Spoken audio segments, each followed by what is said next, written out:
महात्मा ज्योतिबा फुले.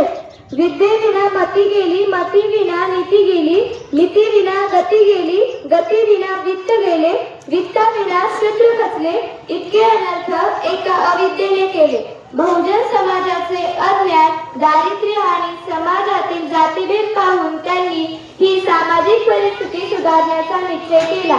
त्यांनी इसवी सन 1848 साली पुण्यामध्ये बुधवार पेठेतील भिडे यांच्या वाड्यात महाराष्ट्रातील मुलींची पहिली मराठी शाळा काढून तेथील शिक्षिकेची जबाबदारी त्यांच्या पत्नी सावित्रीबाईंवर सोपवली आणि यानंतर ज्योतिबांनी अस्पृश्यांसाठी शाळा सुरू केल्या.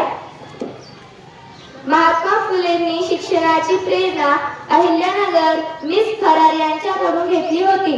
त्यांनी मुलींच्या शिक्षणासाठी आतोनात प्रयत्न केले. त्यांनी मुलींसाठी शाळा सुरू केल्या, त्याचबरोबर अस्पृश्यांसाठी देखील शाळा सुरू केल्या. महात्मा फुले यांनी स्त्री शिक्षणाची प्रेरणा त्यांची मावस बहीण सगुणाबाई क्षीरसागर यांच्याकडून मिळवली. धन्यवाद.